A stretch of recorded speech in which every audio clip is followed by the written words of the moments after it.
নিম্নচাপের কারণে একটানা বৃষ্টিতে জলমগ্ন হয়ে পড়েছে সোনারপুরের বিস্তীর্ণ এলাকা। গড়িয়ার বালিয়ায় রাস্তায় 1 হাঁটু জল, এমনকি অনেক বাড়ির ভিতরেও ঢুকে পড়েছে জল।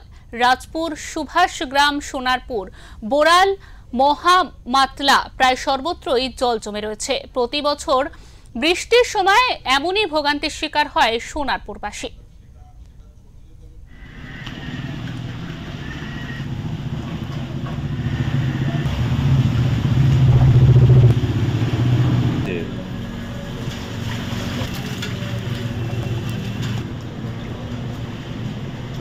অসুবিধাটা বলতে হবে, বলুন না। যে হাঁটা চলার অসুবিধা হচ্ছে, যাওয়া আসার কষ্ট হচ্ছে, কাজে যাচ্ছি, শেষ কাজ জন্য খুব পরিশ্রম হচ্ছে আর কি বলবো।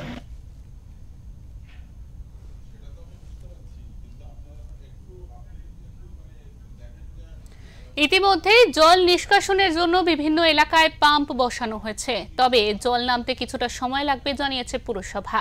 প্রতিদিনের জীবনযাত্রা ব্যাহত হচ্ছে স্থানীয়দের। স্কুল কলেজগামী পড়ুয়া, অফিস যাত্রী, প্রবীণ নাগরিকরা বিপদে।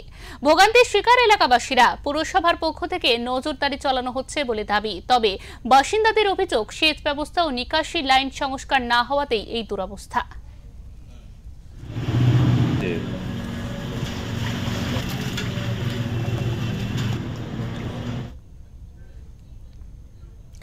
বৃষ্টির পূর্বাভাস থাকায় উদ্বেগ আরও বাড়ছে এলাকাবাসীর।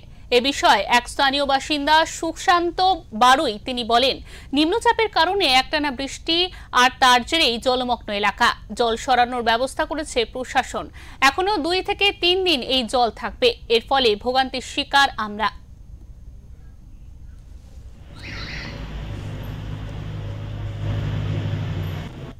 এখানে আপনার হচ্ছে বৃষ্টি হলেই জল জমছে, জল আবার বেরিয়েই যায়। অবশ্য কতক্ষণ সময় লাগে?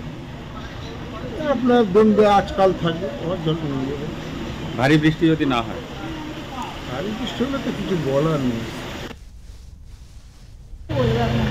কেন হচ্ছে কি কারণে?